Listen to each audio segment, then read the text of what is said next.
Marriage is not a goal, and in our culture it's being a goal. This concept of soulmate is something that I'm against that. It's about you are making that relationship happen. So you think people are overcomplicating getting married? Marriage is the first step. After wedding, oh, we are done. We are together, we are in the same house. That's why we see young adults being single. If there's no conflict between marriage, that's not a good sign. You should see conflicts and see how they handle it. You talked about triggers. Maybe the number one trigger that can happen is cheating. When someone's saying like, I'm being cheated on, I try to understand what happens there, because the level is different for all people. For some people, text messages is cheating. What is your definition? If your partner sitting beside you, would you act differently? If your answer is yes, that means there's something going on there. That means you're hiding something. Pornography can be a source of cheating too. And for some people, pornography is kind of like coping with the stress. In my experience, pornography is an issue that people want to avoid from talking about, and they go to it. How can a good relationship affect the person on a personal level? Honestly, Jafar, it's people need just one connection that they feel like, oh, okay, there's one person out there. If I feel overwhelmed, I can go to. Is there a solution to every couple going through attachment issues? This is a very important question. So, as you can see, we're in the new studio for the first time ever with a guest. We've been building this out for the past 2 months, and we're still not done yet. There's still some changes that you're going to see from episode to episode. But I just wanted to thank you guys for all the support, whether you subscribed 4 years ago, all the way until now. And that simple gesture of just subscribing and liking and commenting on the episodes has gotten us to this point. And if you're listening to this and you're not subscribed yet, I'll tell you this again. Subscribing, liking the video, and commenting helps the show grow so much. And I promise that I'm going to do my absolute best to make this one of the best podcasts in the world. And now, let's get the show started. Welcome aboard Middle East Airlines. والمتوجهة إلى طيران الشرق الأوسط يرحب مدينة القدس العربية. Hamed, welcome to Not From Here. thank you. First off, thank you for being the first guest in the new studio. It's my pleasure. The way we start the show off typically is by you introducing yourself in the way that you see yourself. So when Hamed goes home at night, and he looks in the mirror, who is that person? It's a good question. So the way I see myself is that every day I want to do something to help people in any way that possible. And I remember I chose this career, this path when I was really young, maybe early teenagerhood, that I want to do psychology after reading some books back then, which was not common back then, especially in my background. But I found it very helpful to support people. It just have a meaning in my life to support people, help people in their life. And now every day that I do my work, I feel satisfied that I'm helping people with what I'm doing. Psychology was a taboo up until very recently, like even studying it was. What are the main talking points in the books that you read that made you want to go into psychology? So it's just like understanding people. And honestly, the first things for me was to understanding myself, because I remember I had so many questions about myself and the questions in my mind. And I felt back then, which was I was more naive, as that I don't know exactly how I should start knowing about myself. And then psychology helped me to understand it, like what's going on in my head, what are these thoughts coming from.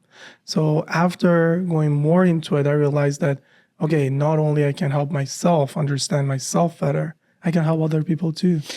Hamed, if someone's just tuning in, why is it important that they tune into this conversation until the very end? I believe, actually, we're talking about like my passion in psychology and helping people. After I get into this field, I realized that one of the most important things is relationship. You know, our mental health, our things that we are going through, it just all comes from relationships. So because we are not living alone and everything being affected by our interaction with other people, either at home, at work, at school, with friends. And this is very meaningful, and people not paying enough attention to it. We feel like this is what it is. But if we pay more attention to it, it helps us to have better relationship. So that comes to having like better life, having like a better mental health. And that's why between all the specialty in like therapy, psychotherapy, and psychology, I choose relationship, because I believe we get hurt in relationships and we get healed in relationships. So that's why I believe people need to pay more attention to it. And this is not something that we learn in our life, and we need to pay more attention to it.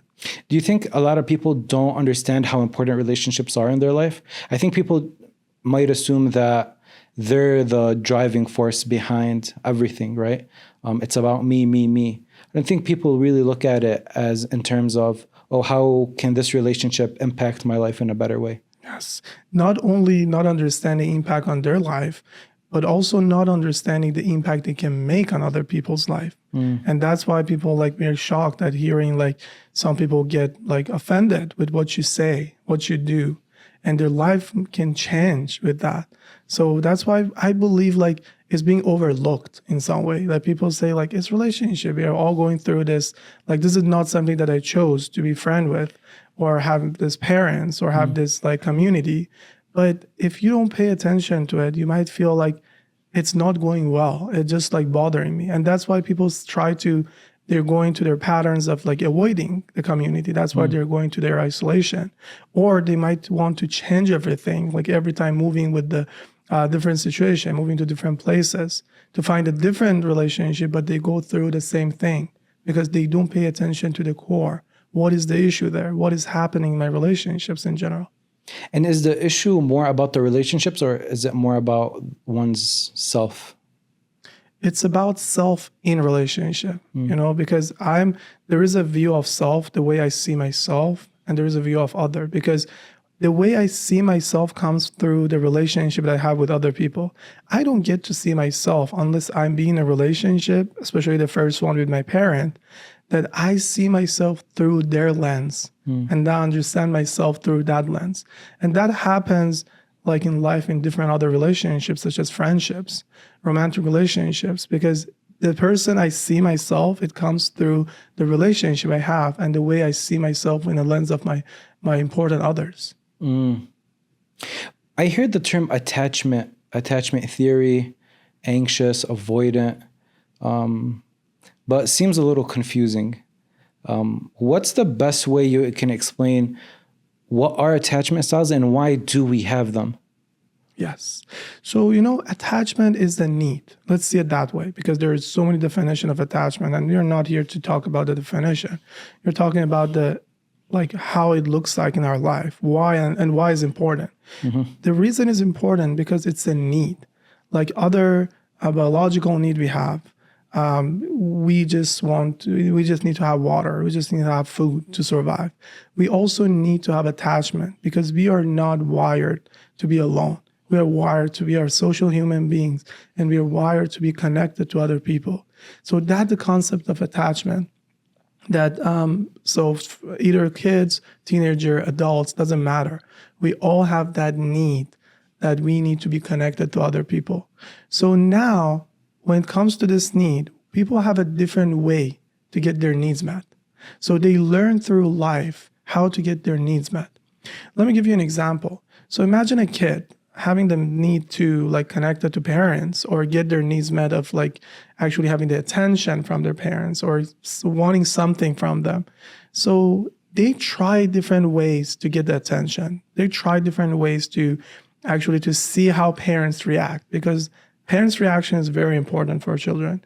And so maybe one time they try by yelling, screaming, and actually escalating the emotions, and they don't get the attention. So it's just they're being ignored.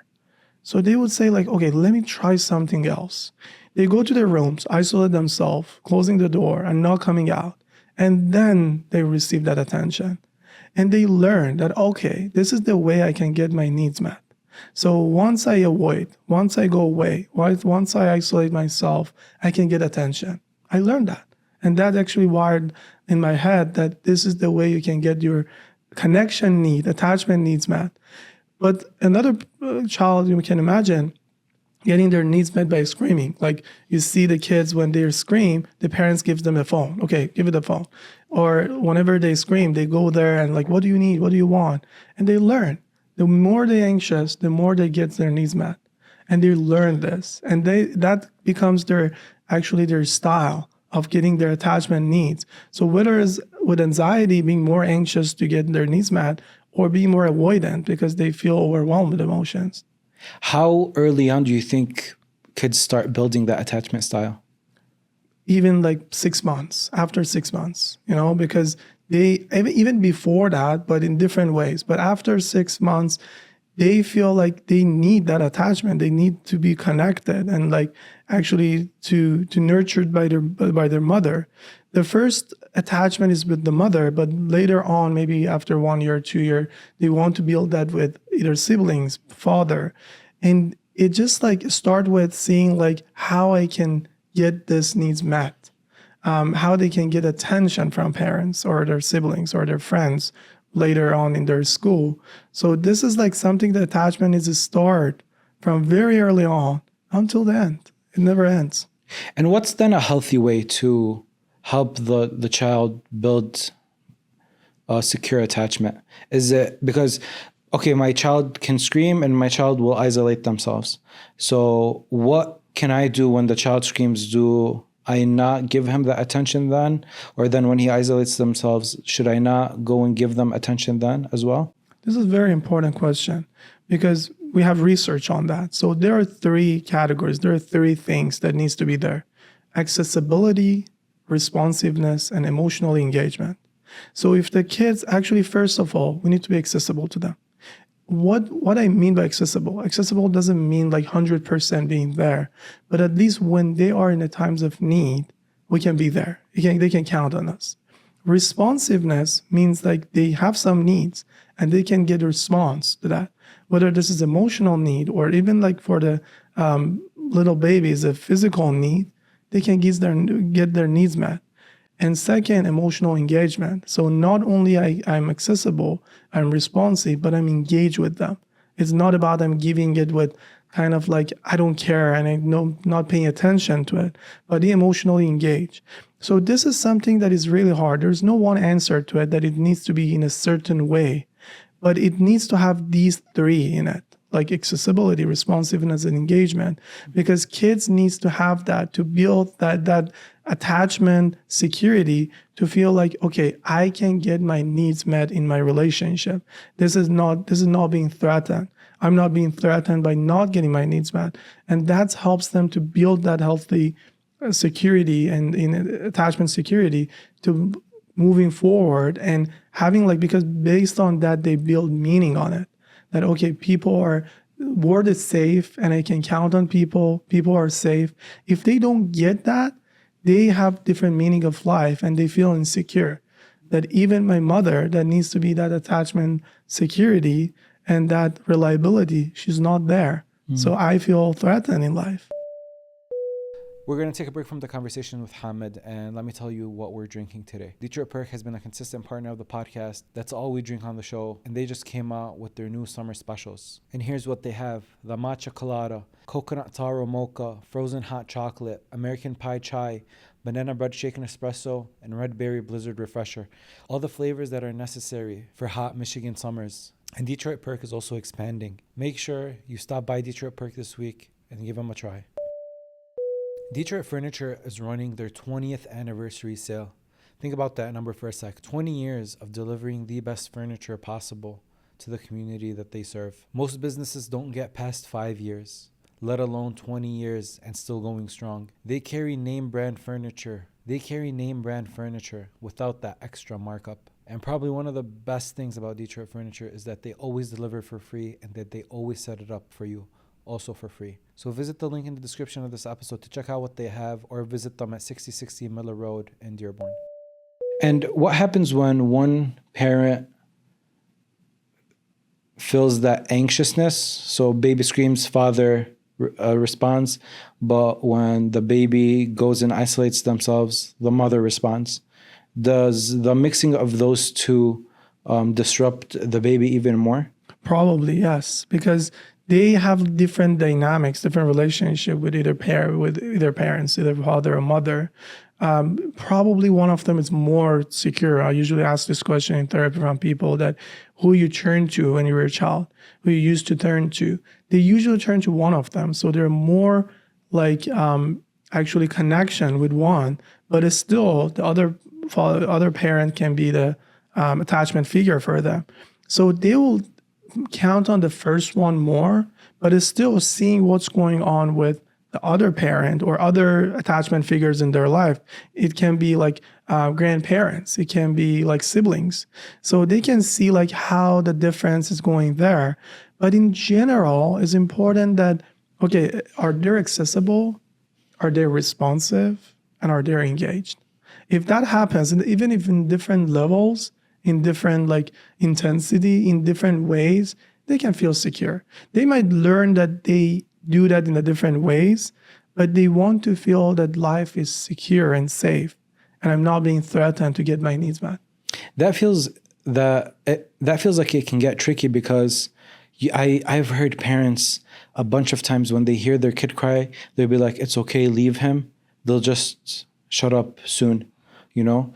And I don't know if they do it in a malicious way or they, like a lot of times these behaviors from parents happen kind of on a subconscious level because the parents are also kind of learning how to deal with the child. Oh, when I didn't respond to the yelling, they actually quieted down later. And so how should parents approach this, you think? This is a good question because we cannot be here and talk about one certain example of how it should be and everyone listening to this should apply that with their kids because every kids are different. Even in one family, you might need to be different in the way you're reacting to your kids because they have different personalities, right? So this is very important that pay attention to every kid is different and you need to pay attention that how I'm doing with them and how they are actually that impacts. The impact is important because sometimes parents have intention, but the impact is different from the intention. You might have like intention to do something, but it doesn't go through. Like the kids pick it up in a different ways. And so that's the first things I need to mention. But at the same time, I will again coming back to this concept that, okay, first of all, part of this comes from like my experience in the past, in my childhood, as a parent, I have the experience with my mother and father, and I have like a perception about that relationship. So even if I'm not being conscious, I'm automatically doing the same with my kids, right? Because I feel like, okay, this is my first experience in life. This is what I have learned from relationship. So this works with my kids as well. So I'll do the same. But that means that I'm not paying attention to what my kid needs, but I'm relying on what I believe is needed there, right? But it's important, right? When we're saying engagement, if I'm being engaged with my kids, I see like what they need. So I have 2 girls and I see how different they are. So my older daughter, she's not like touchy. She doesn't want to be hugged and like, she doesn't need that physical affection. But my younger one, I see like she needs more. So I will definitely not treating them in the same way and I will do it different. But at the same time, I'm trying to make sure that, for example, the older one doesn't feel like I'm treating her sister in a different way. So I believe it's important that we see our kids and see, okay, there is a need. So we are talking about attachment needs. This is like a core need that needs to be there and they need to feel secure. They need to feel like they can rely on their parents.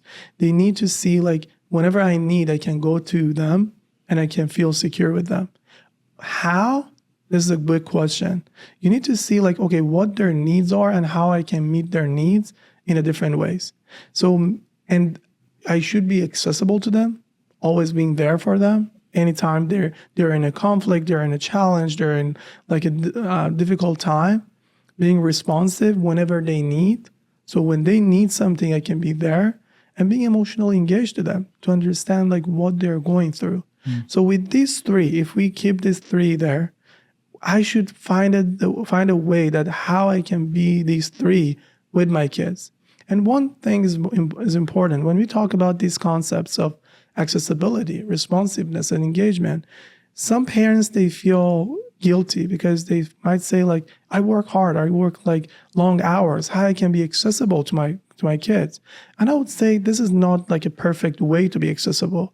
Accessibility is like when they need you, they can find you. That's all.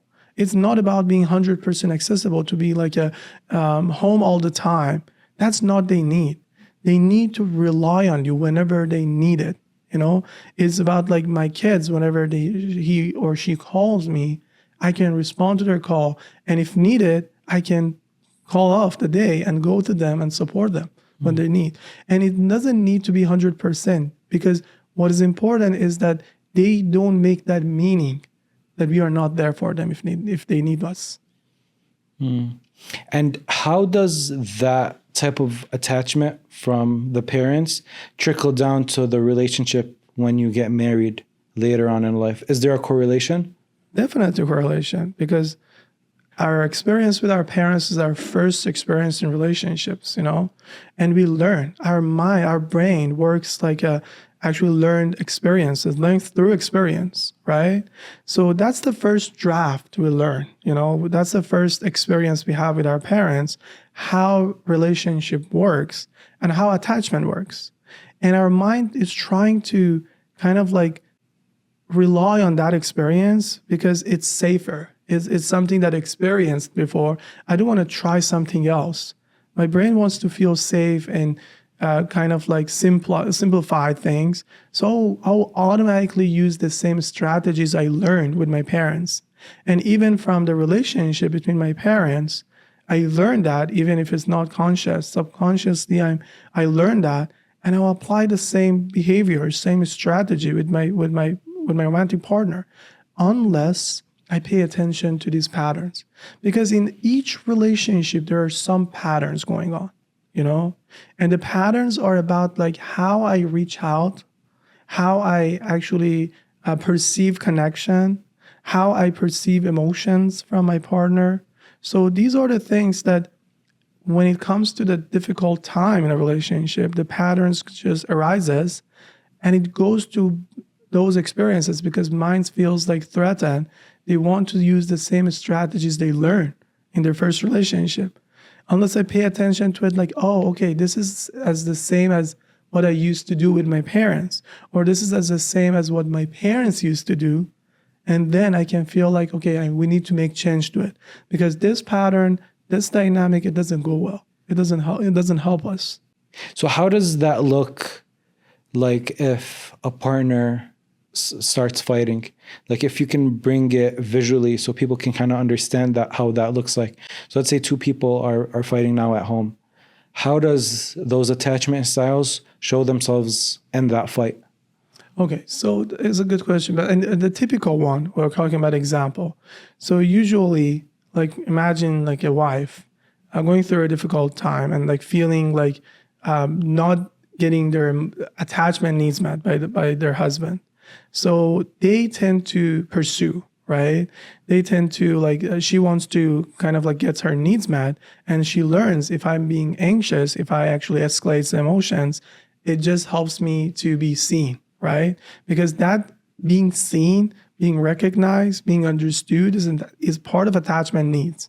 So I can get my attachment needs by being kind of like pursuer, by asking for it, by actually protesting that this is not what I'm getting from you.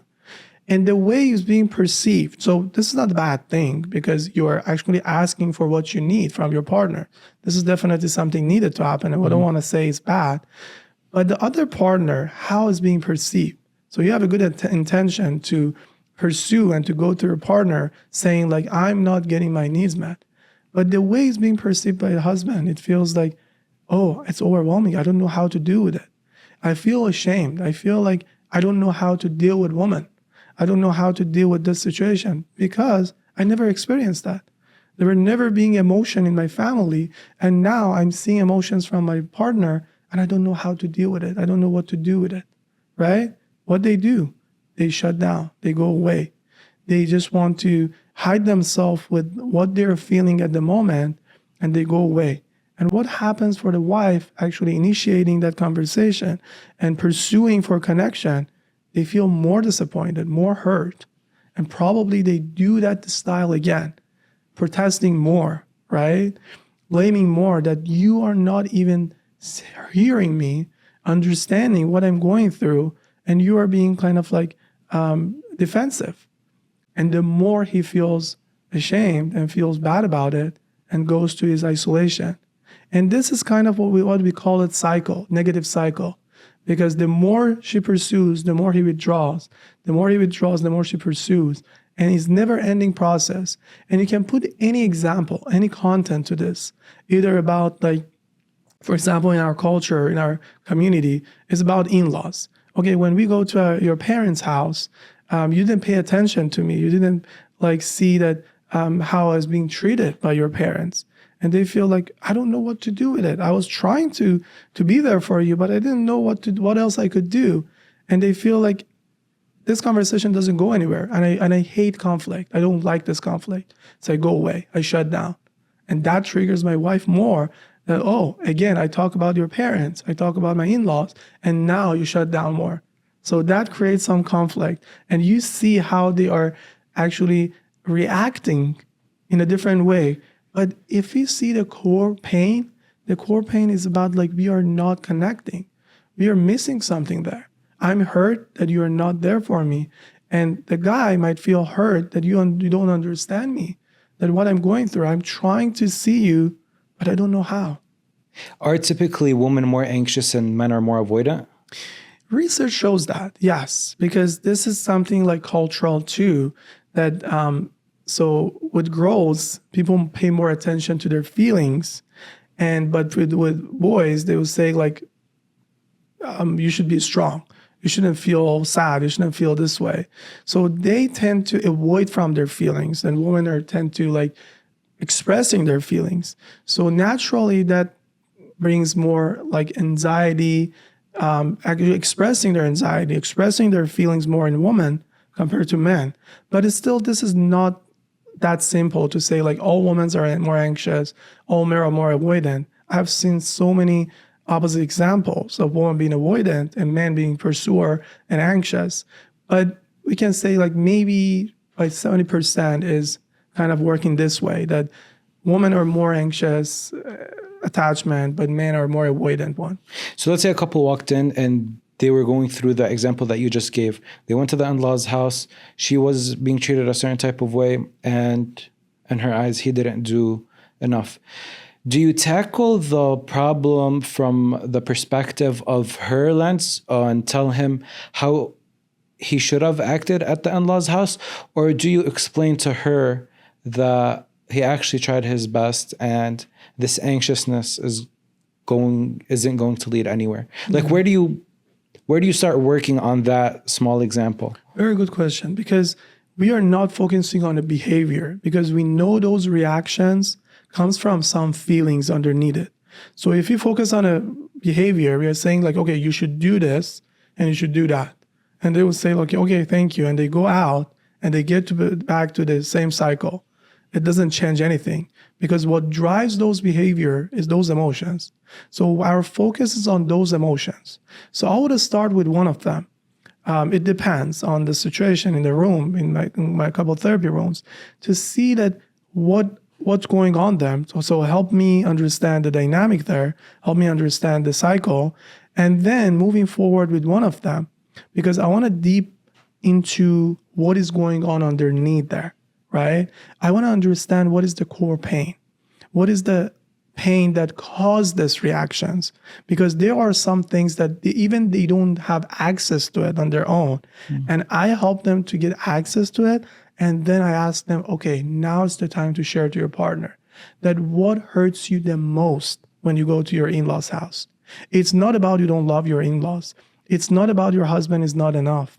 It's about like, I want to feel seen, heard. I want to be the center of attention for you when we go to our in-laws' house. And I feel hurt that you don't pay attention to me. You know, it's not about changing my in-laws. It's not about like not having any interaction with your in-laws, with my in-laws. It's about like, I want to be seen by you. And this actually feels different for the other person, for the other partner. Feels like, oh, okay, I now understand it better. Now, if we get to the same situation, it doesn't trigger me the same way I used to be. And then going down with the guy actually withdrawing and avoiding from the situation to see like, what's going on for you? What do you feel that you tend to withdraw? And they would say like, I feel ashamed. I feel like I'm not being enough. Whatever I do, it's not enough for my partner, for my wife. And this is not what their wife meant to do. And they don't want to make their husband feel ashamed. Even like I was sometimes saying like, if your wife is pursuing you, coming to you because she sees the potential that this is something that I can get from my husband, that's why I'm asking. So that means it's opposite from what you feel about like, I'm ashamed, I'm not being enough from my partner's perspective, but I feel like this is what I'm going through. This is my experience, this is my feelings. And once my partner understands my feeling, hear my feeling, and see my feelings, it helps them to act differently and to not get triggered with me feeling ashamed and going away. So we actually do the corrective emotional experience, because that emotional experience is going in a way that triggers each other. If they understand that emotional experience, it's corrected that dynamic, it breaks that cycle. How common do you think is that? What you just explained about the woman not feeling heard and the man taking it in a way where she thinks that I'm not enough? You know, this is like example. In general, I believe when couples coming talking about like different content of issues, this is not about those contents. It's about what is going on underneath the content. You know, for some couples, some issues are very triggering, for others not. What's the reason, do you think? It because like each content has a different meaning, and those meaning comes from different emotions associated with. So what I believe is important is to pay attention to those feelings first, because those feelings, those emotions are the one drives the behavior, and create meaning of that. So for some people, in-laws is a source of threat. Why is this happening? Because they feel like they're being substituted with them being that attachment figure for their partner. And they are not the first person for their partner. It's still their parents being their first person. And that's the sense of threat. That's the source of threat, that I want to be first person for my wife, for my husband. And if that doesn't happen, I feel threatened and my attachment needs are not being met. And I react to the threat. So in my experience, working with different issues, with different cultures, I would say like, if someone asks me, like, you have worked with so many couples with different cultures, different ethnicities, different religion, what's the difference? I would say like content is different. Definitely they're talking about different contents. Some talks about their kids, some talks about some talks about money, some talks about in-laws. But if you see the core is attachment. The core is about like, I want to rely on you. I want to count on you because I feel vulnerable in our relationship. And you talked about triggers. Maybe the number one trigger that can happen with any couple is cheating. And how does cheating and attachment, where do cheating and attachment meet? Yeah, good question. Cheating or affair is an event, right? It's something that happens in life. But there is another concept, which is betrayal in general. And betrayal is not an event, right? It's the meaning associated with that event, right? So when someone's saying like, I'm being cheated on, I try to understand what happens there, because the level is different for all people. It's not the same. Yes, there are some affair, like physical intimacy or something going on there. But again, that's the surface. For some people, even text messages is cheating. For some people, hiding things, even like I remember a couple, like one partner bought a house without telling the other partner, was sense of like cheating. Like, you didn't tell me about this, So what is important is about like, what is the meaning of that for each partner, especially for injured partner being cheated on. And so the connection with attachment is that affair or cheating is a source of threat again to the relationship. that I had a meaning of our relationship. I had a kind of like a picture of our relationship that, for example, you are being a reliable person. You are being that safe person, safe haven, secure base for me. And from now on, with this incident, you are not. I cannot trust you anymore. And that attachment being threatened, and I cannot rely on you, and I cannot feel attached to you. I feel the trust is shattered, and I cannot trust you. And that's why for some people, even like surface level, like very simple things, but even like texting when they see from their partners, it's really triggering them. Because it's not only about texting with someone else, it's about like, I feel the whole picture of the relationship, the whole attachment being threatened. And this attachment, this relationship is the whole thing to me. And I cannot actually survive with feeling like my relationship, my attachment, connection with you has been shattered and not being the same way as used to be. You said every person has their own definition of cheating. What is your definition from your position? I would usually ask one questions from people when they are going through this to find a meaning. I would say, like, imagine what you're doing or what you have done before. If your partner sitting beside you, would you act differently? If your answer is yes, that means there's something going on there. That means there's something there that actually is kind of like, it can go through like definition of cheating. That means you're hiding something. There's plenty of reasons you're doing so. For example, coming back to very simple example of like buying another house without telling your partner, is sense of cheating for some people. It because like, why you did that? Why you hide that from your partner? You might have a reason for it, but it has a different meaning for the partner. That you did something without telling me, would change my mind about you, change my definition of the relationship. And I feel threatened because this might happen in different areas too. It is about like, okay, it's about like buying a house. You invested. Oh, thank you for doing that. You invested our money. But it's more than that. I'm worried if that happens again in different areas. I'm worried if in different, like in later on, I'm not being that secure base, safe haven, secure base for you anymore. And that being threatened.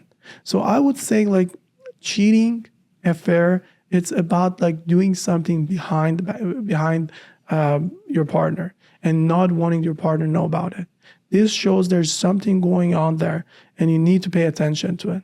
But what if the man just did that and not thinking that, okay, this is something that has to do with financials, this is something that has to do, for example, with an investment.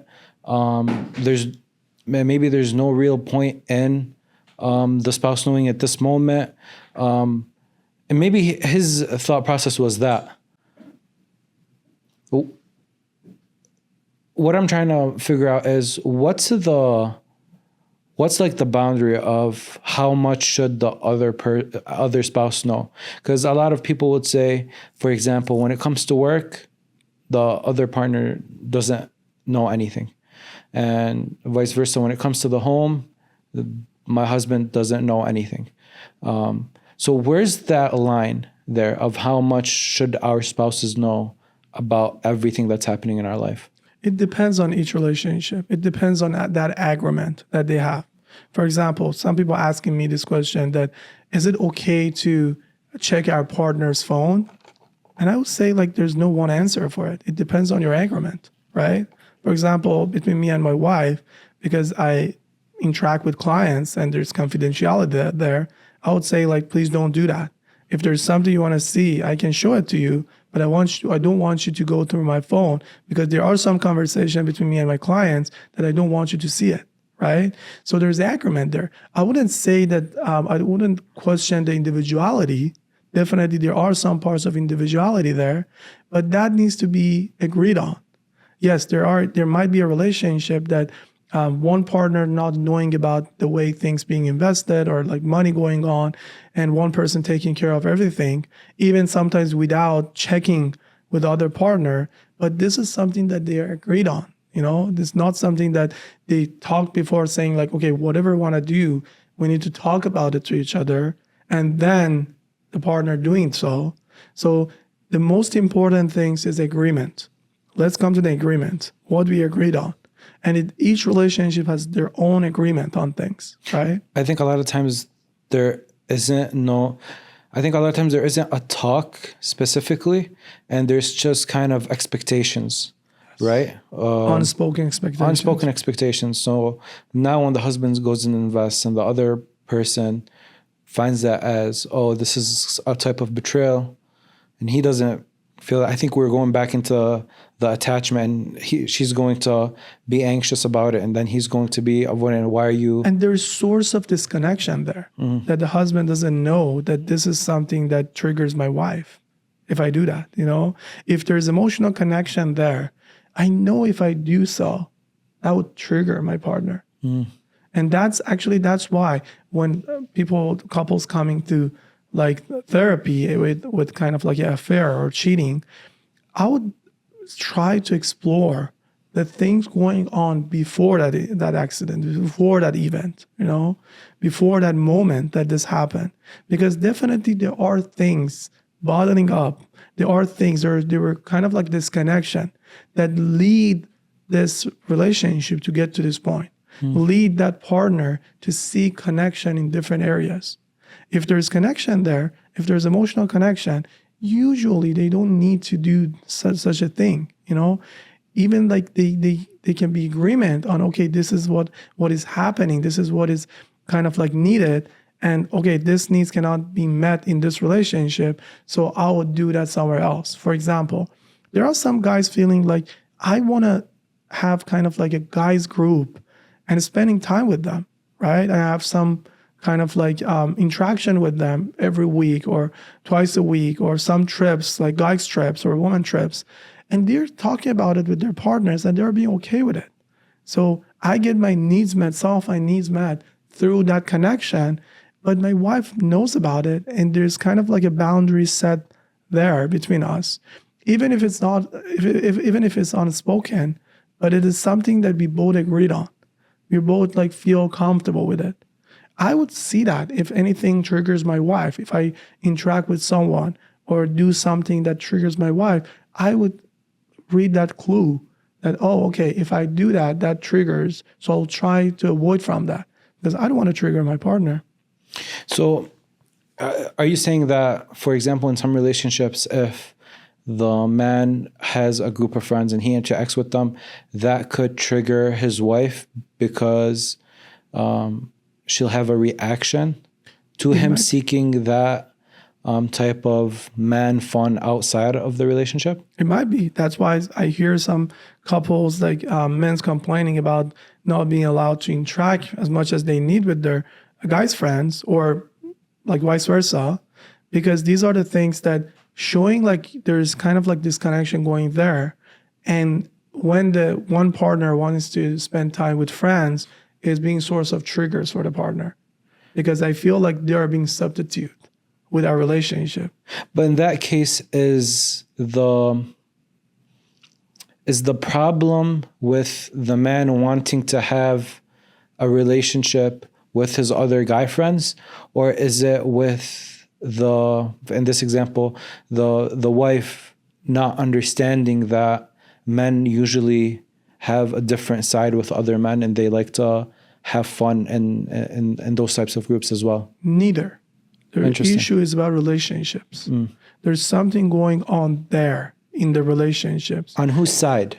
Doesn't matter. It's about like there's guy and wife and the relationship between. And usually the problem is in the relationship. So definitely both of them contributes to this third thing here, but it's not about whose side, you know? Both are contributing to this, and now it has an issue in it. And both of them needs to work to resolve this. So that's why couples coming to therapy, couple therapy saying like, okay, he does that, he does this, she does that, she does this, and help her or help him understand her issue. I said like, but what I really believe is the issue is not either you or you. The issue is your relationship.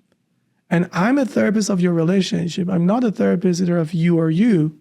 I'm a therapist of your relationship, because that's why I'm saying coming back to what I said in the beginning of our talk, is that people don't pay attention to relationships. Relationship has its own identity, and we need to see its own identity. And if partners see that third identity there in like their interaction, it's easier for them. It's less triggering for them to work through theirs, because if coming to therapy saying like, okay, you are the issue or you are the issue, they would get threatened, they would get defensive, right? But that third thing is that it's outside of you, but you contributes to it. So let's work on it together. And now they feel that team working on a third thing there, and I can help them with that. So it's not seeing whose fault it is and who has the faulty way of thinking. Yes. Interesting. Let me give you an example. Some, like, for example, wife coming to therapy saying like, yeah, my husband do this and he's kind of like going through his thoughts or does this with me. And I will say like, does he do the same with other people in different interactions? He said, no, that's my problem. I see him with his friends. I see him with his parents. I see him with his, like, even with our kids, he's doing really well. But when it comes to me, it's different. And I'll say like, because this is not about him and this is not about you. This is about the dynamic between you two. And you guys are not paying attention to that and actually complaining and putting the finger on each other, saying like, you are the issue or you are the issue. But the issue is that the contribution to this third thing, this relationship, caused this dynamic. And the only way to resolve this is working together. And another things I've seen a lot in my work is that people coming to therapy individually saying like, I'm struggling in my relationship and help me with that. And I said like, if you're struggling in a relationship, you cannot do it on your own. This is something like both of you contributing in it, and you cannot solve it on your own. You need to have your partner here. And yeah, I know some people, there's a stigma around doing couple therapy, going to a stranger talking about their issues in a relationship. But honestly, there's no way to work on your relationship unless both of you being committed to work on it together. So then help me explain, because my whole life I thought that when the problem happens, it's in whatever area in life, there's one person either misunderstood or one person that is in the wrong. And maybe when the two people see each other's perspectives, the problem will eventually dissolve. So for example, in the example that we were talking about with the man hanging out with his friends, and like we can talk about the studies that show what a relief it would be for a man hanging out with his friends, and how a lot of men need that. But at the same time, so in my head, I would be like, okay, so this makes sense. A man has to hang out with his friends. So she's probably not seeing it the right way. She's seeing it as something that he's maybe not, that she's not enough, but it's not that. It's a different type of relationship, him with his friends. So the problem is on her side. So you're saying that's not the case at all. That's not the case. And that's why when they come to therapy talking about this kind of like issues, my first question is that, tell me about the meaning of that. When your husband going spend time with his friends, what triggers you the most? And when they talk about it, they open up about themselves, and they open up about those emotions that are involved there, and it opens a different conversations. I have seen this a lot in my therapy room, that couples coming to sessions saying like, we have thousands issues. I believe it takes years and years telling you about these issues. I would say like, let's just start with one. What triggers you the most? And talking about one example, whatever it is. And I help them to understand this pattern, this dynamic there. And they realize, oh, okay, what triggers us is that when he acts like this, it triggers this way, and I react this way, and it triggers him in a different way. And when they understand that pattern, when they talk about different issues, they say like, oh, it's the same. It's not about like that issue in general. It's about the way we are reacting, the way we are reacting to it, the way it triggers us, the way it makes a meaning of it. That's why like this is a good example. Like you hear from like community, friends getting divorced, and you ask them, what why did you get divorced? And they talked about the last argument they had, right? They said like, yeah, he did this, and I feel like I can't tolerate it anymore. And some people feeling like, how simple, how like naive that you are, that you're actually ruined your relationship with this simple mistake. And they don't pay attention. That is, there are so many things going on behind it, and they don't talk about it because their mind is getting stick with the last one and not paying attention to what caused this dynamic between them, that the last event was intolerable to them. So it's not about that. It's about like what triggers them throughout this relationship and why they didn't pay attention to those feelings not being seen, those attachment needs not being seen. That's why if couples getting divorced and feeling like we cannot actually move forward with this, mostly comes from like feeling that I can't tolerate this because my attachment needs are not being met by him or by her. It's not about like we're having like so many differences, we're having so many issues. John Gottman, one of the well-known couple therapists and couple family researchers, saying like 69% of conflicts issues never being resolved in relationships, never being resolved. So it's not about coming to like agreement on everything, being on the same page on everything. But if you feeling emotionally connect to each other, that's fine. Even you can tolerate about those differences with each other. Wow. They go unresolved. Unresolved. So what do? They just keep them inside? Not They just keeping move on? inside. They just find the way to work through it, you know? For example, recently, there's conflict going on in Iran. And so Iranian diaspora having like different ideas about the conflict going on there, right? I have seen couples recently that they have different view about the conflict, right? Very different views. Within the same house? Within the same house. Wow. But they are actually living really great with each other. They either don't talk about it, or if they talk about it, they try to work in a way that not brings any conflict with them, because they realize that this is the difference between us. That's fine. We have something more important. We can get our emotional needs met by each other, and this is something that we can agree to disagree. Is that healthy? I would say not healthy or healthy. I would say like it's a reality. Because you cannot find someone being 100% compatible and being 100% like you. That's why when it comes to premarital counseling, people are trying hard to find a good match. But I would say it's not about finding a good match. Yeah, it's important to find the most compatible person. I would not question that. But at the same time, it's about how you handle relationship afterward. It's not about the person you choose. It's about how you handle relationship after. And you said that when couples walk in, they give you, sometimes they tell you that there's 1,000 things that we don't agree on. What's that common one thing that most couples aren't agreeing on? Good question. One things I've recently seen more is like parenting styles. You know, I've seen like those who have parents, or those who have kids, they have so many disagreements about the way treating their kids or the way like parenting their kids, and they're not kind of like on the same page, you know. And that's most difficult ones, because there's no way they don't talk about it. There's no way to avoid it. For example, political views, it's something that they can avoid, but parenting style is something that they can't avoid it. So that's something that I've seen more.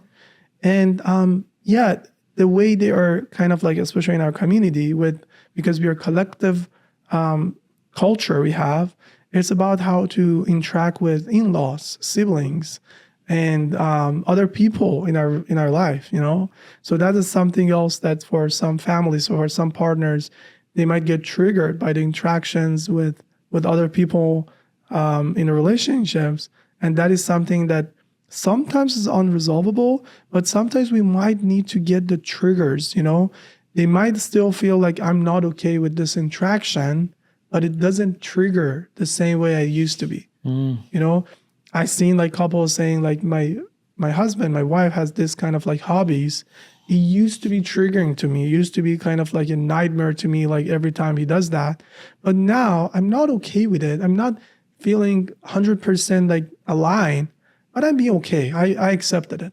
I realized that it doesn't trigger me as used to be, but at least I'm okay with it, that this is the difference between us. But does that build resentment going forward? That I still don't like this. I still don't agree with it, but I'm just gonna let it be. Does that kind of build day over day? Because if it's a habit that, for example, the other partner does, it's something that happens weekly. So let's say in the 5-year period, I don't know how many times he has been doing that. Is that like a building block to disaster? If it's not being communicated, yes. Because if she says I'm okay with it, it just doesn't trigger me as it did before, but I'm still not okay with it. That means I think she's not talking about it anymore. Just it's something that he does that she doesn't like. She's like, there's no point in talking to him anymore about the subject. Yeah. So sometimes partners talking about it in a way that, okay, I don't feel comfortable working on the triggers to not triggering, because the triggers is something that they cannot tolerate it because it threatens the attachment. You know, that's the main point. We need to get out of that trigger. We need to make a different meaning of it. But after they make a different meaning, they feel like I'm not 100% okay with it, but I accepted it. Acceptance means like I don't hold resentments. I'm okay with this difference. We know that we are different in these areas, but we accepted it. So acceptance is very important thing. Some people are saying like I accepted it with resentment, but for some people it's go through some work to find out that, okay, these are the differences between us. We are compatible in different areas and we are really good in that, but I accepted these differences. I've seen so many couples that some of them, they're more, for example, practicing religious, some not. And even with one challenge in those relationships is about how to raise their kids, huge difference. But they accepted it like, okay, we are doing this with our kids, we are agreed on. And I'm okay if you want to practice, if you want to go to mosque, if you want to go like do something. This is not what I feel comfortable with. I don't want to do that, but I'm okay if you're doing it. I've seen a lot of couples living like that and they're okay with it. And I would not call it as unhealthy relationships, because what is healthy relationship is that being like emotionally connected to each other and finding the way to build that connection with each other. But those differences are something that they can work around it, and unresolved issues that they already passed to be a trigger in a relationship, but they're not 100% on the same page about it. So it comes down to if this subject is a trigger or not. Yes. Oh. It triggers the attachment needs between us, or it's a difference. It sounds like the relationship is just this game of avoiding triggers and like dancing around the bush, and I don't want to do this in front of her, so I don't trigger her, and I don't want to do this in front of him, so I don't trigger him. Does that create conflict because eventually people are going to slip and they're going to trigger the other person? It depends how to handle that. I would say relationship is balancing out, It's about like, what's the point of the relationship? Because we are saying that we are not designed to be alone and we need connection. And we need to have like meaningful connection to get our needs met, either physically, emotionally, and everything, right? But does that mean we need to be aligned 100% in every area? A lot of people would say yes. It is kind of like very unrealistic, I believe. That's not happening. There might be some couples being like that. I will not question that. But that's not the case for so many couples. The reality is that you cannot find a partner that be 100% aligned. And honestly, let me tell you something, Jafar. That's why getting married is getting harder for people. That's why we see young adults being single, because they don't find a 100% match. And I would say there's no match there. There's no 100% soulmate out there. This concept of soulmate is something that I'm against that. There's no soulmate. It's about you are making that relationship happen with all the differences. So you think people are overcomplicating getting married and finding a partner? Instead of paying attention that marriage is the first step to build a relationship. It's the first step. First People look step. at it as the Goal. as the end. That's the Yes, goal. Just get yes. married. And that's why I'm trying to tell like young couples that marriage is not a goal. And in our culture, it's being a goal. That we need to get to that point, get married. After wedding, oh, we are done. We are together. We are in the same house. But that's the first step. Because two people with different reality, with different background, getting together, you need to work on it to build a relationship, build a new dynamic, build that third thing, relationship. Then what are the basics that a person should look for them to take that first step? That's marriage. Like, what are the things that are non-negotiable, you think? And Choosing a partner. and right? choosing a partner to get to the first step, because you're saying the first step is marriage. Everything else comes after. So what are those things what are the prerequisites to marriage then? That's important. The first things I would say, the chemistry, right? It's important. I would say like chemistry is not something that actually guarantee the harmony between couples, but it's something that they feel like we really feel attracted to each other. That's the first thing. So I really like this person. The whole thing, either the face, the way they're acting, the way they're doing. So don't overlook that, saying like, so because some people are saying like it's not that important. I would say it's important in the first place. Again, it's not a guarantee for a long-lasting relationship, but it's the first step. Then interact with each other to see in what area you guys trigger each other and how you can come over those triggers, those reactivity. Because for some people, we all survive with some traumas, right? And sometimes two people with different traumas, it's really hard, even if I'm not saying impossible, I would say it's really hard to find that balance between them. For some people, like with different triggers, with different traumas, if they get together, it triggers each other's a lot. And that is really hard to make it work. And that's why I'm saying like, besides asking questions, people asking me, can you give us like list of questions to ask the partner? I would say like, yeah, there are some questions to get to know your partner, to get to know like what are the differences, what are the similarities, but most importantly, interact with each other. Get to conflicts. It's okay to get to conflicts to see how you're handling the conflicts. Conflicts is something that it's okay. And most importantly, the content of the conflicts is not that important as the way we are handling conflict is important. I think we're trying to avoid conflict at all times. So that's the thing, avoiding for some time, but it's something like unavoidable. After some time, it comes up. You know, I've seen some like young adults getting to know each other for months, even a year. They set up like agreement, engagement time and everything like that. And once they're getting to challenges of like wedding and preparing and planning, conflict arises. And they realize, oh, okay, I didn't notice that how he handles conflict, how he avoids conflict. And if he avoids, how triggering it is for me and how I can handle with that trigger. So that's why sometimes with premarital counseling, I try to bring conflicts up to see how they react, to see it. If there's no conflict between marriage, that's not a good sign. You should see conflicts and see how they handle it. Interesting. We were talking about unspoken expectations. I think the number one unspoken expectation will go back to the betrayal, but the physical intimacy betrayal that can happen. And that's what's mainstream called cheating. Do you think a relationship is repairable beyond that? I would say yes. Really? Definitely, yes. And sometimes, you know, I have seen that in my own experience, that people being able, I'm not saying for all couples being through this, but I've seen some couples getting over that with the process. It's not overnight, with some process.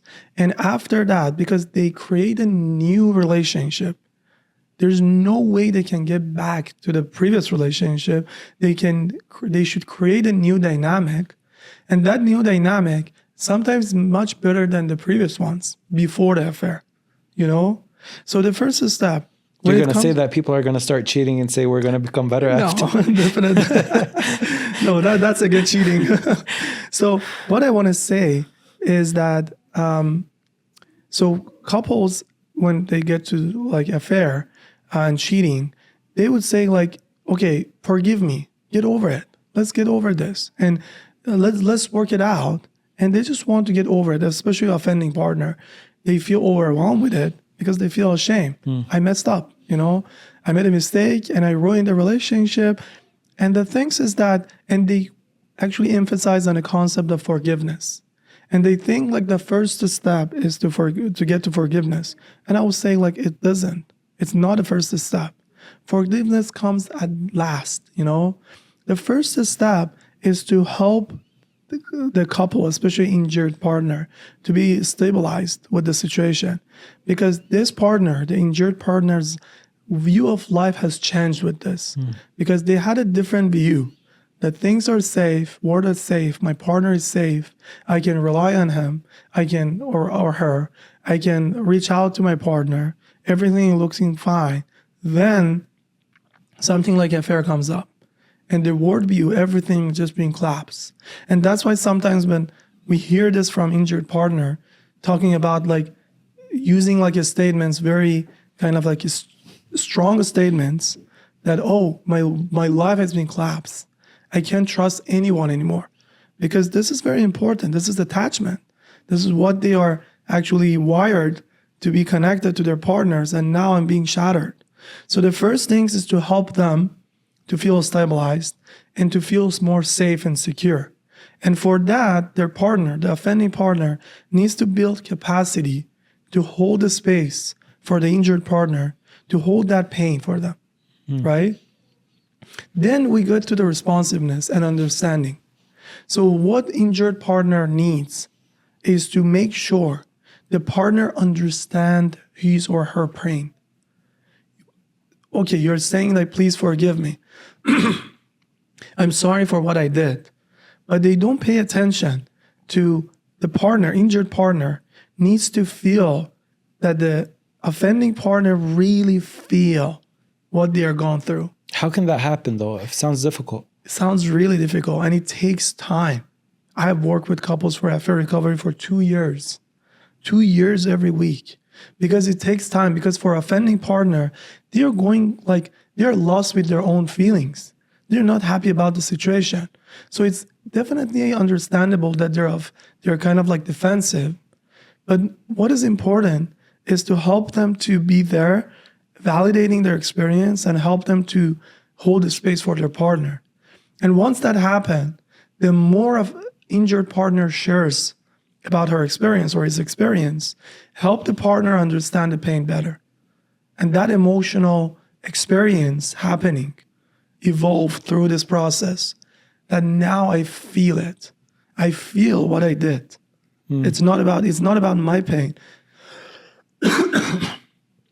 It's not about my pain. It's about your pain. I caused this pain. Yeah, because I was going through a different pain. I was going through a different situation. But now I understand that it caused this pain to you. I understand your pain.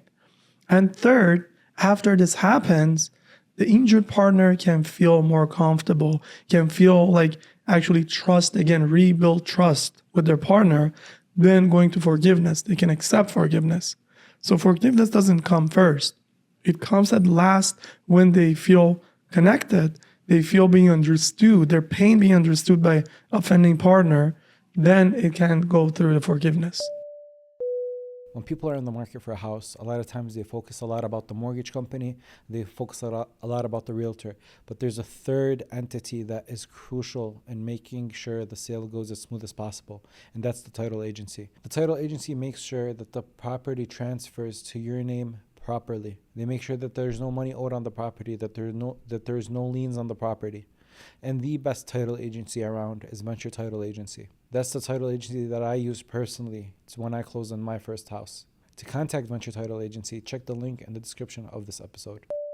If you get injured in a car accident, a lot of times insurance companies try their best to lowball you your compensation. They try to give you any number just to close the case. But Hamed does not believe that is the way to go. He believes that you should get paid what you deserve, and he does his absolute best So make sure you do. So if you or anyone you love have been in a car accident, have been injured in a car accident, make sure to reach out to Hal Macklid, 313-788-8888, because Amir does not get paid until you do. And now, let's get back to the show. Why would a couple wait that long for to heal a cheating situation? Because it sounds like there's a lot that goes into it, and it's a very long process. And as, for example, let's give an example that the man is the person that cheated. So let's say the man is in this loop of, I'm sorry, I didn't mean to, and the woman feels broken and broken and broken. Why don't they just leave? Why do they still insist on staying together, even after something as big as that happening? Because it's all about that meaning of life. Again, coming back to what I shared about childhood. The way the way they actually get to know themselves is through their relationship with their parents, their caregivers, right? So I actually define that picture about myself, the view of myself. And going to romantic relationships, they rebuild a new picture of themselves, the view of themselves, the view of others. They feel kind of like actually build that attachment picture, the attachment lens that, okay, I feel secure, my relationship is secure, our bond is like secure and attached, and everything going well. And something like that happens and change everything. It changed the world. It's simple as like one incident, one like cheating, and like one event happened for my partner. But it's more than that. It's not only an event. It's about what you did changed my meaning of life. What you did changed my view of others, view of self, changed the way I see myself, changed the way I see others. Not only you, but others. I can't trust word anymore because you were being trusted, and now you shattered this trust, and that changed my view of life. And it takes time to rebuild that meaning. It's not that easy to rebuild that meaning because we need to rebuild that meaning before getting to forgiveness. Because you are the person that needed to be there as an attachment figure, to be trusted, to be the person I can rely on, to be a person I can reach out to in the times of difficulty. Now, you are the person who hurt me. You're the person that caused this pain to me. See how threatening it is for nervous system of that person. That the person who needs to be that secure base, safe haven, is being the source of the pain. That's why it's really difficult for people, and it takes time to rebuild this meaning. And for some people, they can get over it. They can rebuild this meaning, but for some not. So I would not say like all couples gone through this, they can rebuild trust, they can rebuild a relationship. But I would say like definitely it's possible if they both committed, they both wanting to make it work, and they both being engaged in a process, which is not easy at all. It's so uncomfortable. There's a term on social media you see a lot, says once a cheater is always a cheater. And I want to know, and I think a lot of times here they're referring to the man as the cheater. And I want to know if there's a connection to a man that keeps cheating over and over again. Doesn't matter in which relationship they are. If there's something that has to do with an attachment, what are they running from exactly, or what are they running to? Yeah.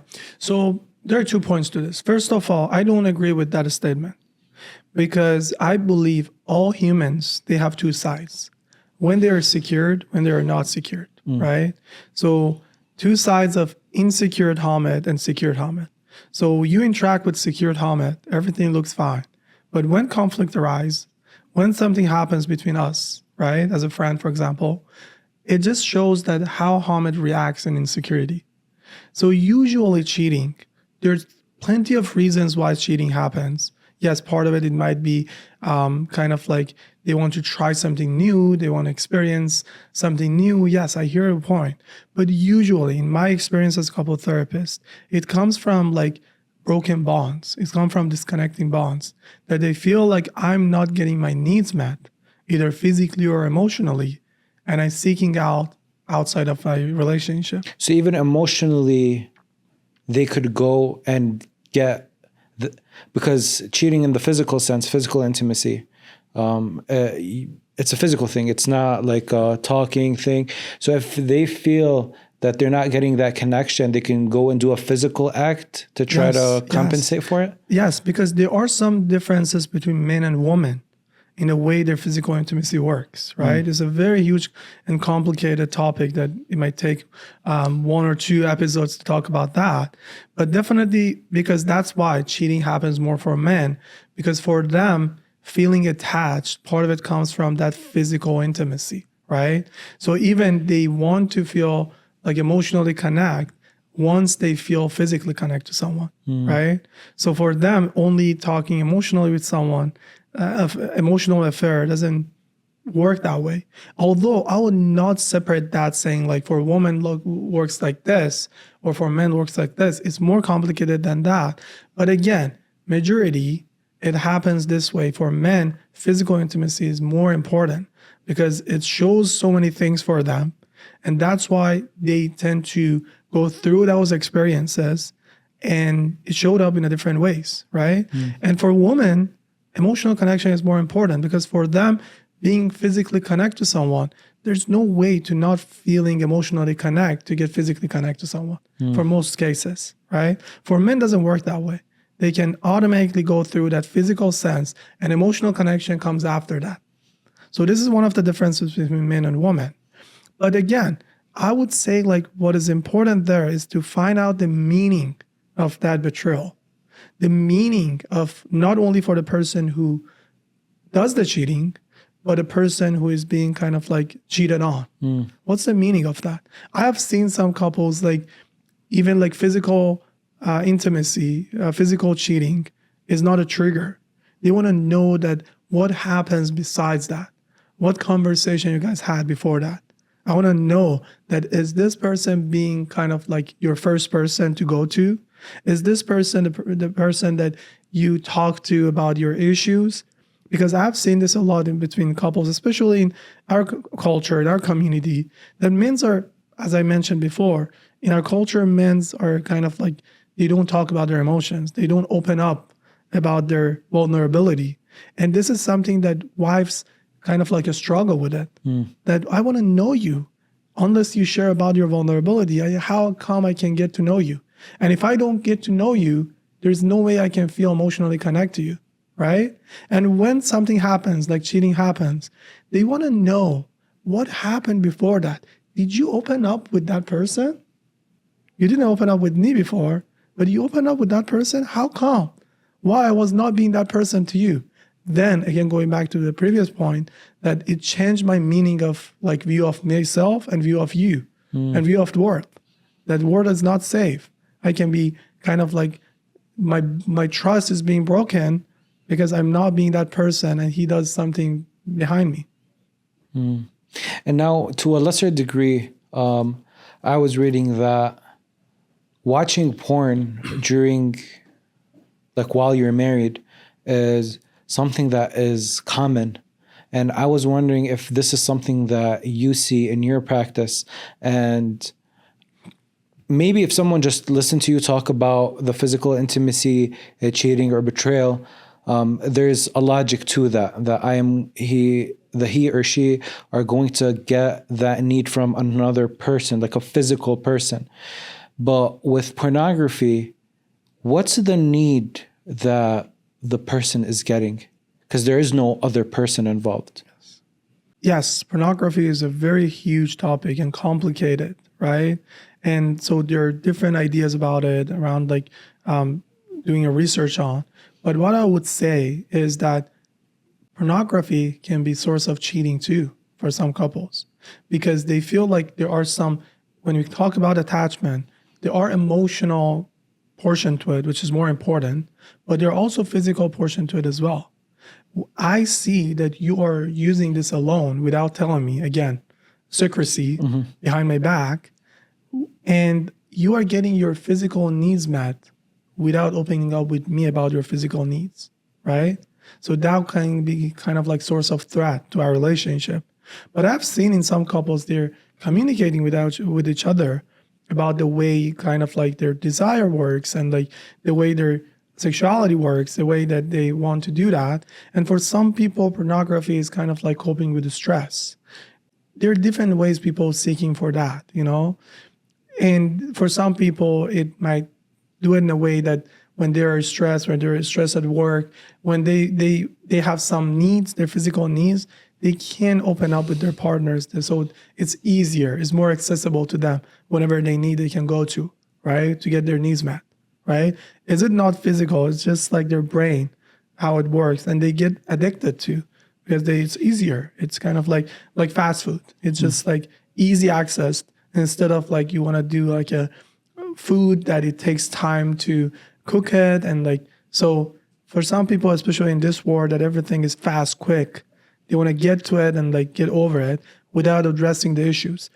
In my practice, in my experience, pornography is an issue that people want to avoid from talking about difficult topics with each other, and they go to it. Even those who talked about it, they just like both of them want to avoid about like getting more into it, and they realize that how different they are. They feel like we cannot actually meet each other's need. So let's be okay with it, doing it like separately, or even doing it together in a way that helps our relationship, or actually not talking about what is missing our relationship. And that's why they're not going to work on their relationship. They just find a very kind of like simple answers, simple solution to the relationship by using porn.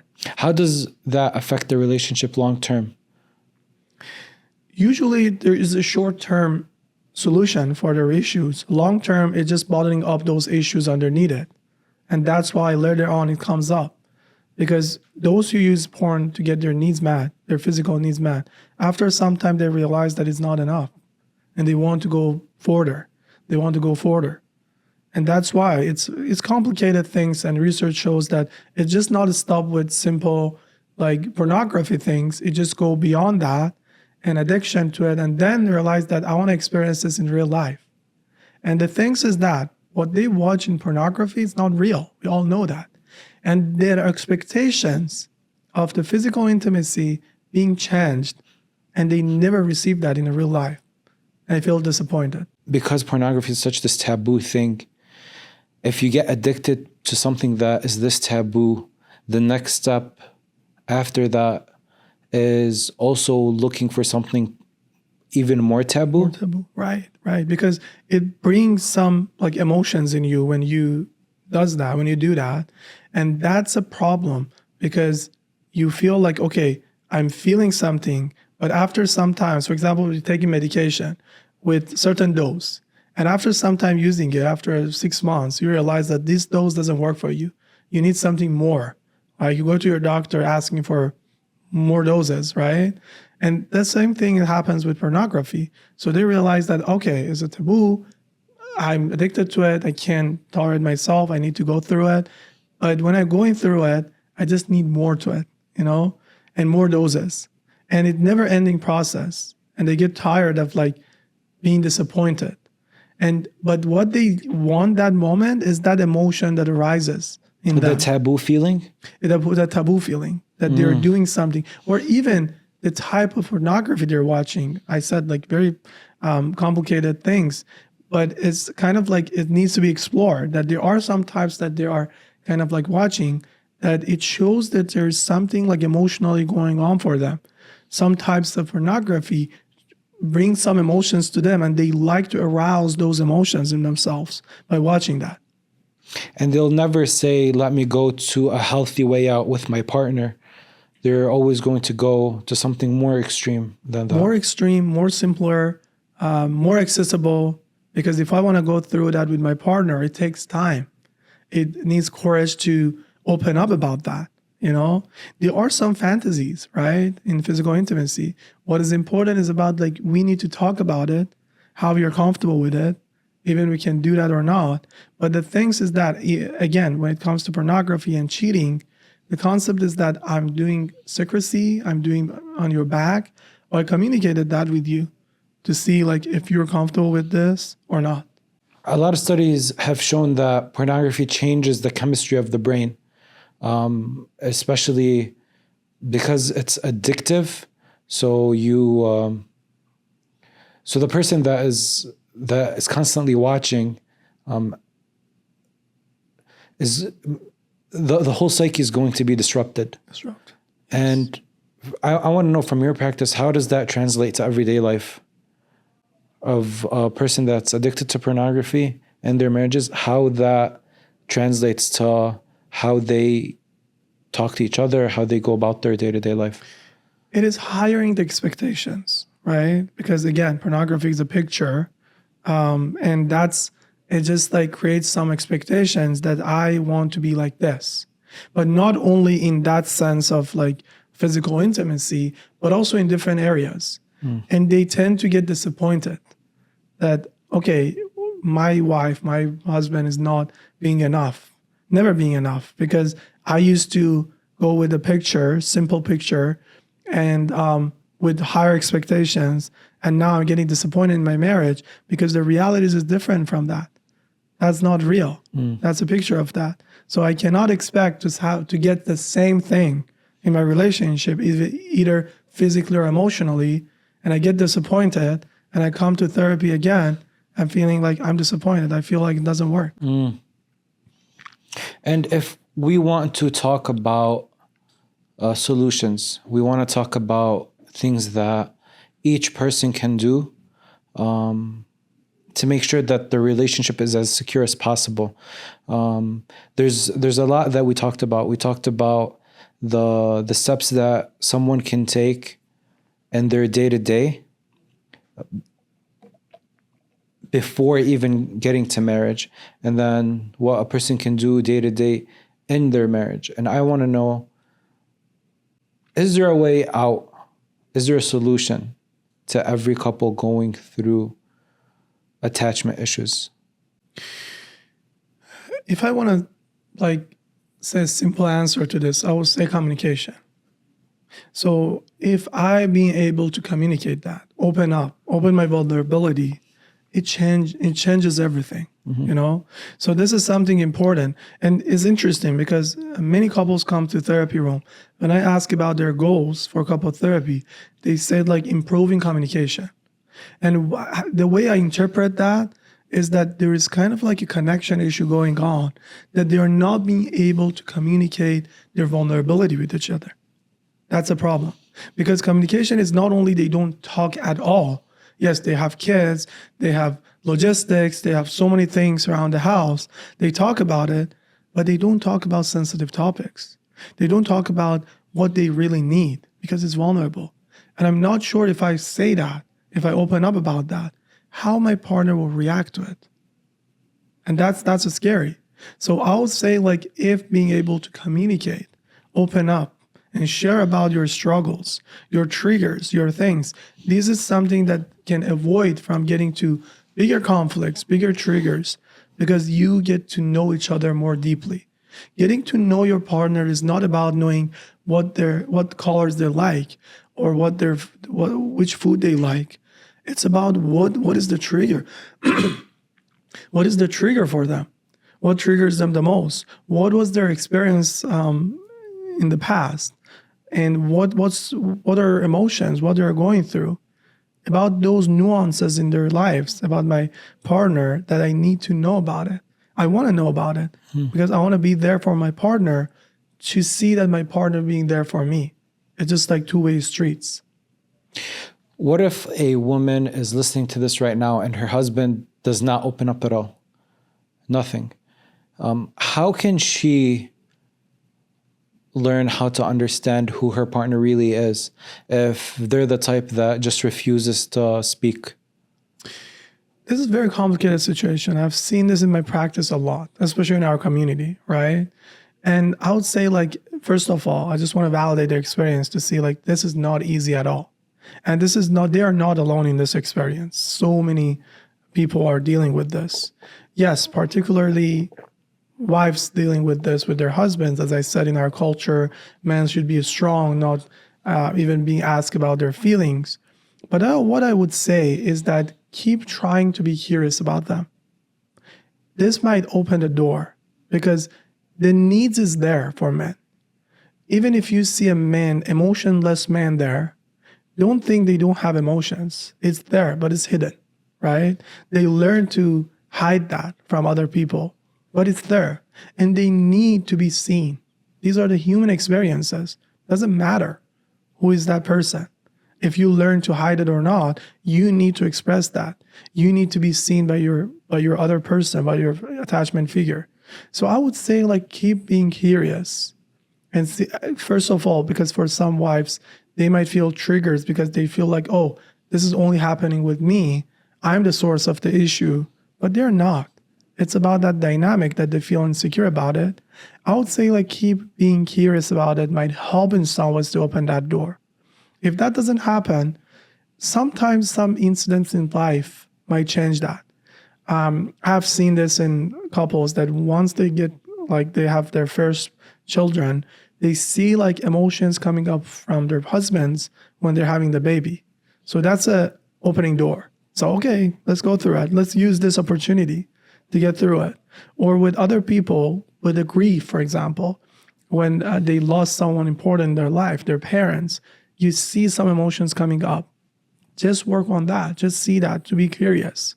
In their difficult times, when they're experiencing something difficult in their lives, try to be there. If they feel secure that the person, their partner being there in the difficult times, they feel more comfortable and trusted to open up about their experience.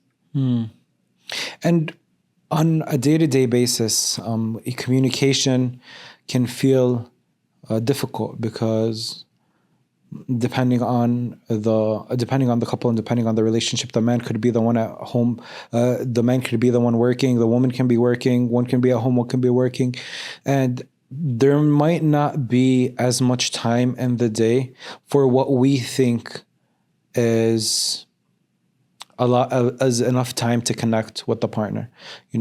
I might not think that the few hours after work when I'm tired and when she's tired are enough for us to build a meaningful connection. But what do we actually need to build a meaningful connection?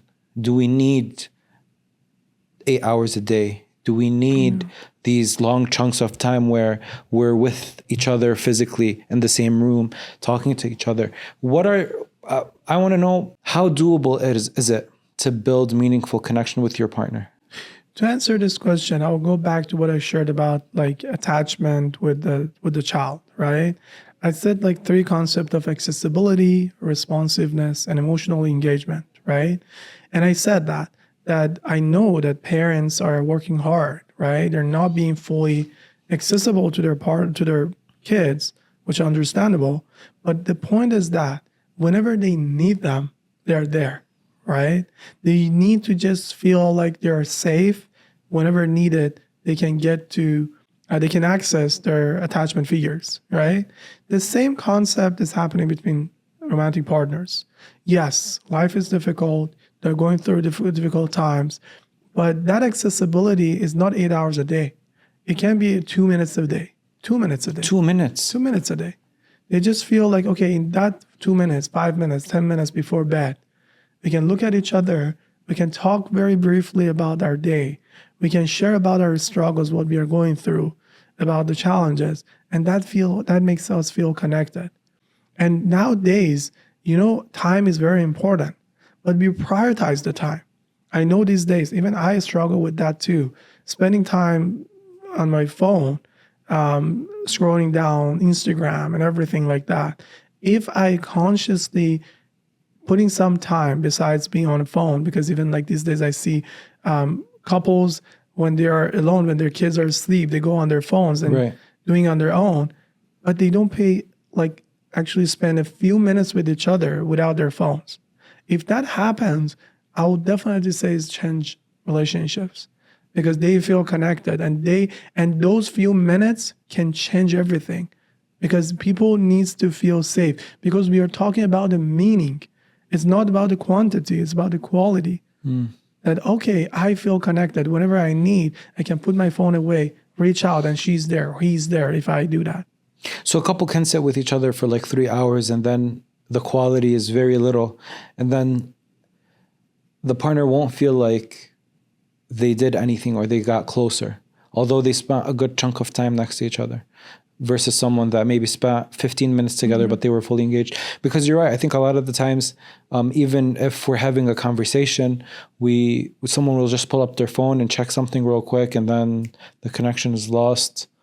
And that engagement, that engagement is important. That's why accessible, you're there when I reach out, responsive when I say you're responding to me, and engagement. It's not about you're listening and being on your phone and saying, yes, you're right. You're emotionally engaged. You feel what I'm saying. When I say I struggle at work, you're not saying, oh, again, you're nagging about your job. You're saying like, yeah, that's hard. I understand that. Maybe that's not my experience at work, but I hear you. And that engagement is huge. And people, honestly, Jafar, people are not having these qualities in their life. And people need just one connection that they feel like, oh, okay, there's one person out there. If I feel overwhelmed, I can go to and I can reach out. I can get my needs met, attachment needs met.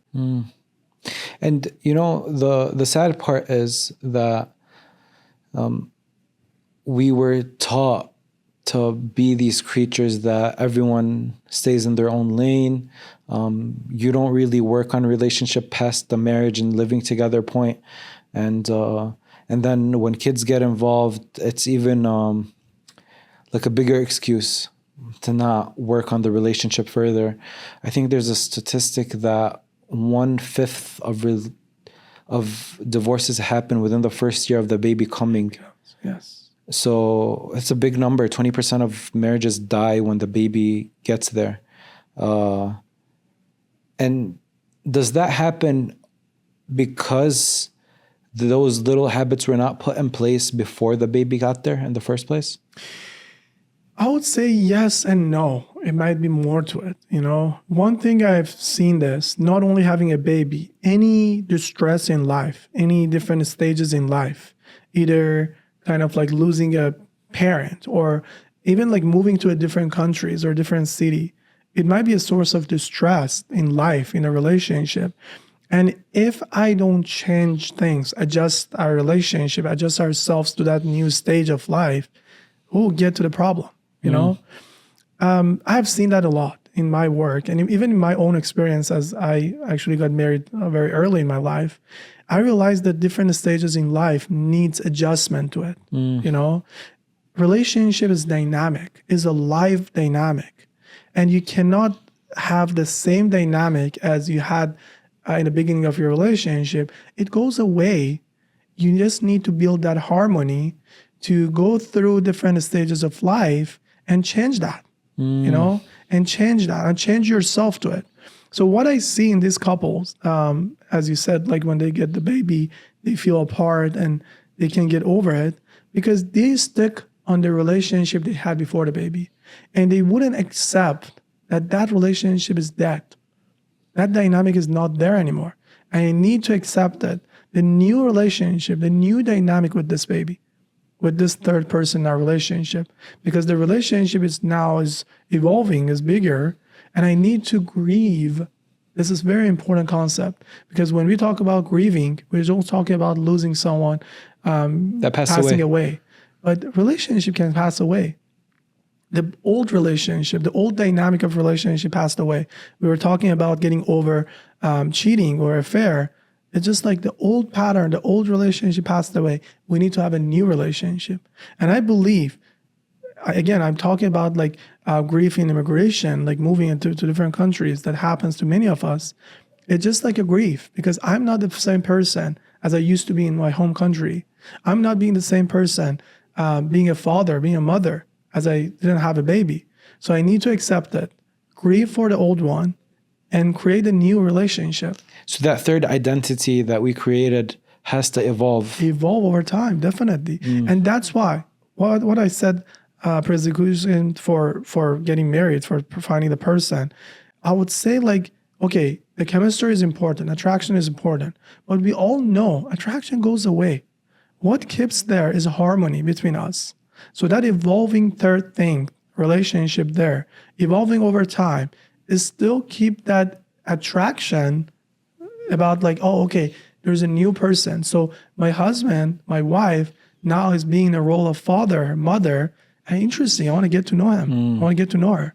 And this getting to know each other should be evolving and ongoing process. It's never-ending process. If I stop getting to know my partner, that relationship is going to be in danger. That relationship is going to get to some challenges because we are not the same people. Think about yourself 10 years ago. Completely different person. Completely different person. And now in a relationship, you're a different person in a relationship. Yeah. So that's why I feel like some people feeling like, again, coming back to seeing marriage as a goal, we are done. We are getting together. We are living with each other. We are done with it. But it's never done. It's a dynamic, a never-ending process to get to know each other, working on it, to be emotionally connect, and to go through different stages of life, having a baby. One of the other source of actually is the stress in life, and actually that divorce getting high is when the parents, their kids are going to school, going to college, moving out from their house, and they realize they get an empty house without their kids anymore. They know not having that mutual goal of raising kids, and they realize that, okay, what we should do now? We are retired. We don't have a kids. How life is going? And you see the statistics in that age, their divorce is also high because they realize that we don't have anything in common. We are not getting to know each other. The old Hamed, the old partner, the one that is in their 60s, their 70s. And I had couples in their age that working on their relationship saying like, now we are having money, we're retired, we don't have any responsibilities. We want to enjoy each other, but we don't know each other anymore. Wow. You can live with someone for that long and still not know who they are. Knowing. You know the person 30 years Before. ago. Yeah. But this person is different from that. Do you think that people fail to let go of their past relationships? Yes. Like, for example, a couple would love that beginning stage of like getting to know each other and the feelings, but they get too attached to that. And they don't understand that this relationship is going to evolve, and that that spark in the beginning is kind of going to dwindle down. And then, okay, now you're married, no kids. And then when you get kids, you still don't want to let go of the single without the baby relationship. And so people find it difficult to let go. Yes, definitely. They're stuck with that fantasies of like, oh, the relationship was great. Yes, that's true. It's all like happening for all couples in their beginning stage, honeymoon stage of their relationship, that everything is okay, no conflict, everything is new, they experience new things. But that's that. It's not there anymore. After 10 years, you cannot expect the relationship to be the same as it used to be. If you accept it and grieve for that and move forward, it's working really well. If not, you're sticking with that fantasy and you're doing whatever you can to get to that, and never happens. And part of coming back to the cheating, sometimes the reason for cheating comes from that. And I want to experience different things, but I'm at a different stage. I'm in my 30s, early 40s, and it's different. I'm not in my 20s. Sometimes people stick with their teenage version of themselves and they don't want to get over it. And that's why you see like some adults in their 40s, 50s, they're acting like a teenagers because they're stuck with their picture of themselves. They don't want to move forward and getting used to this new self, How can a good relationship affect the person on a personal level? Actually, that's something fascinating to me because I would say if you want to work on yourself, you need to work on your relationship, because whatever happening for you, it goes through the lens of relationship. And that's why if I have a good relationship, that helps me to get to know myself better. And that helps me to actually bettering myself in any way, right? Because that's important that I need to get my attachment needs met. At the same time, I want to be the provider. I want to be that meaningful person to provide to other people and to be there for other people. So if I work on my relationship, that can heal myself too. That what I need, what I struggle with. And that's why I'm seeing some people struggling with different issues. It comes from not having a meaningful relationship. So meaningful relationship, working on the relationship helps themselves as well. So that's why I'm saying relationship is an important source of having like a healthier person in their life. What's one thing that we didn't talk about today that you think we should have? Good question. We talked about different things which I really wanted to talk about, but I would say one thing that is important, it's about like what people need to know about their attachment, the consciousness about themselves, right? So I know I have a contribution to my relationship, but sometimes I don't know exactly how it's going because this is like automatic things going on there. And the more I'm being aware of it, it helps me to have more control over it, right? So we tend to focus on other people more than ourselves. Right. So when it comes to complaining about our relationship when it's not working, I'll say like my partner does that, my partner does that, and not seeing the pattern that is showing up from me. And sometimes it's kind of like common because we don't get to see ourselves. We don't have a mirror in front of us every time seeing ourselves. But even like having someone else helps us to see that part. It helps me to understand what's my contribution to it. So I would say like consciousness, awareness is an important, crucial role in having like a better relationship. So I would say like be curious to get to know your partner. Also be curious to know yourself and your contribution, those old patterns that coming up from your childhood to your relationship, and try to see how those patterns, how those like tendency look up in the relationship and try to work together on it. Don't try alone. Even the problems that I see in myself, don't work on them alone? Don't work on them alone, because how does that show up with my partner? Maybe I'm scared that my partner will use that against me, for example. That's true. That shows again the signs of disconnection. So first, I need to work on that relationship to feel more connected to each other. Then I can open up about that. But unless I talked about that, unless I communicate that with my partner, there's no way to get over it. And I need to cope with it because my needs are not being met. And I need to find a coping, whether it's pornography, whether it's avoidance, whether it's like cheating, whatever it is. These are all behaviors. These are all substances, or even like addiction. We didn't talk about addiction, which just happens a lot. In the past, they used to treat addictive people with actually sending them to camps and helping them to get over the addiction. Once they come back to their house, again, it relapses. Like addiction as in like substance? Substances, right? Any kind of like substance addictions, it just like relapse in their dynamic. Because substances is something that I use to cope with my emotional distress.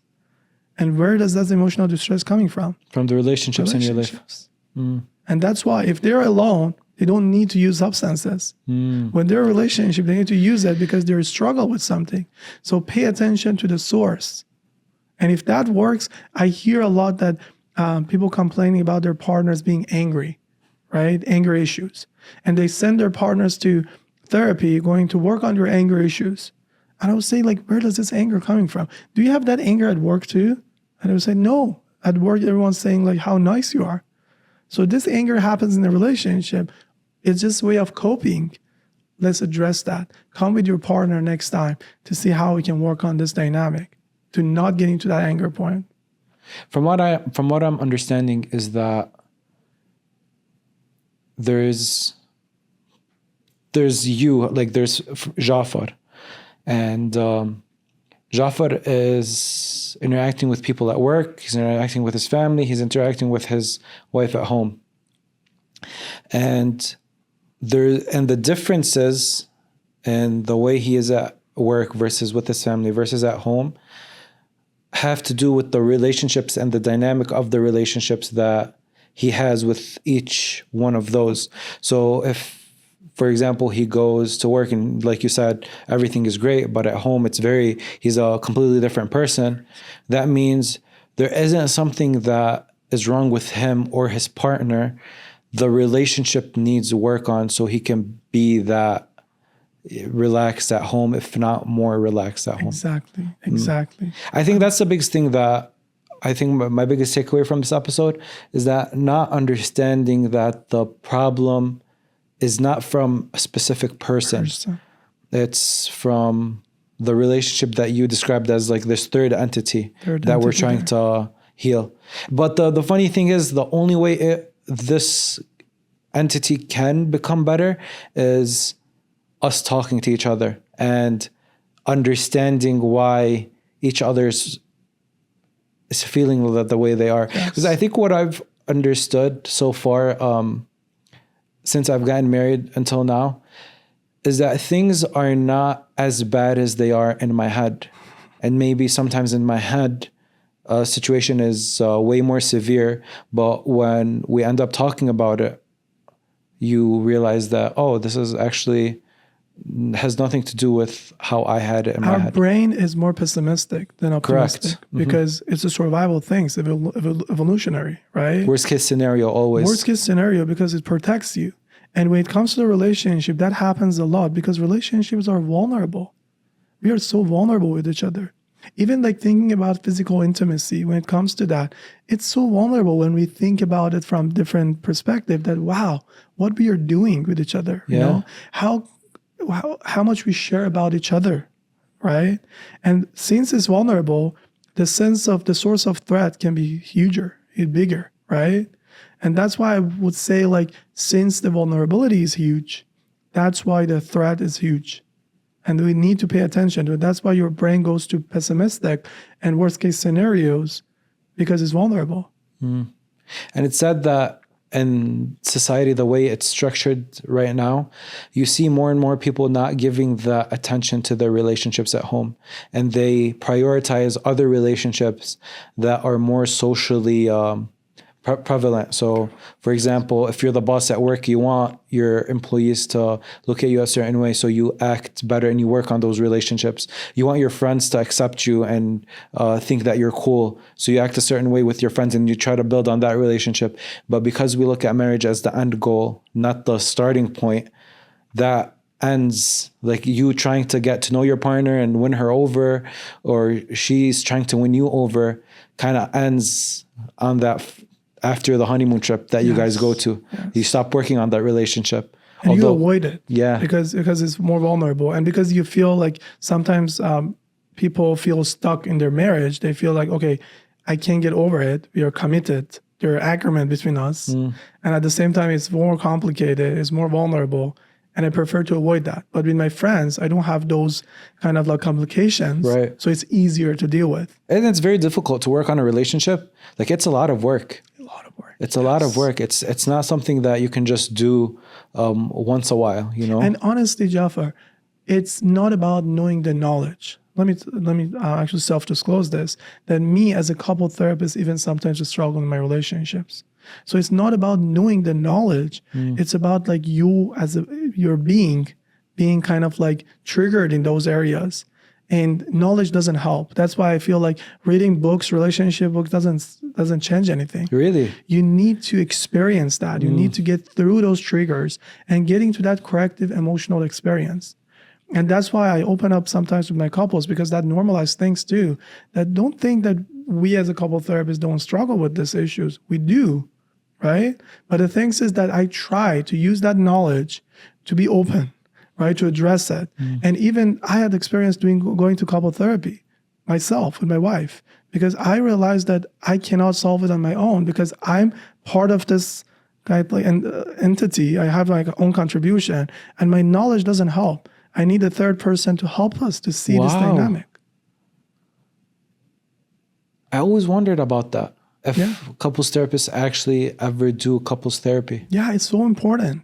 And I'll talk about that with my like supervisees that I work with, and saying like definitely try that to see how does it look like to be sitting on the other side. And also you need that to work. If you are struggling with your relationship, if you go to therapy room helping another couples, their issues might trigger you as a couple therapist, because you feel like, oh, I struggle with the same thing.